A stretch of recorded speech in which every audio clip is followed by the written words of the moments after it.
So hello বন্ধুরা, আমি রিম্পা আজ আবারও চলে এসেছি। আজ মাটি দিয়ে তোমাদের তৈরি করে দেখাবো সিংহাসন।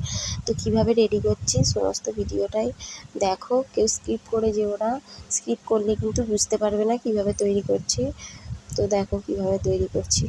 তো প্রথমে আমি একটু মাটির ডো নিয়ে নিচ্ছি।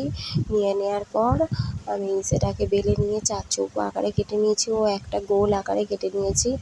নেওয়ার পর আমি সেটাকে জয়েন্ট করে নিলাম এবং দুটো হাতলও করে নিয়েছি গোল গোল করে নিয়ে, এবং চারটে পায়া করে নিয়েছি। নেওয়ার পর আমি সেগুলোকে সব সেটিং করে নিলাম।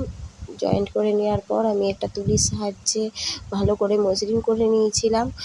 নেওয়ার পর আমি একটু সিংহাসনটা ফাঁকা ফাঁকা লাগছিল বলে আমি একটা ফুল করে মাঝখানটাতেও বসিয়ে দিলাম। তো আমার এটা কমপ্লিট হয়ে গেছে। কমপ্লিট হয়ে যাওয়ার পর তোমাদের কেমন লাগছে কমেন্ট করে জানিও। এবং আমি এটাকে রঙও করে নেব। এটা আমার শুকিয়ে গেছে। শুকিয়ে যাওয়ার পর আমি রং করে নিচ্ছি, লাল কালারের রং করেছি।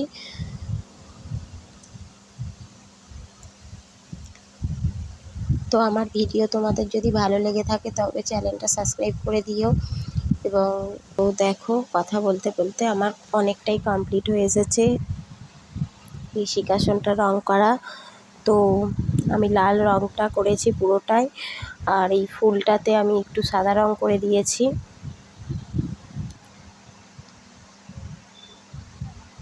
তো আমার ভিডিও তোমাদের কেমন লাগলো কমেন্ট করে জানিও। আর নেক্সট ভিডিওয় মাটি দিয়ে কি তৈরি করবে একটু কমেন্ট করে জানিও। তো আমার এটা কমপ্লিট হয়ে গেছে। কমপ্লিট হয়ে যাওয়ার পর তোমাদের কেমন লাগছে অবশ্যই কমেন্ট করে জানিও। আজ এইটুকুটা।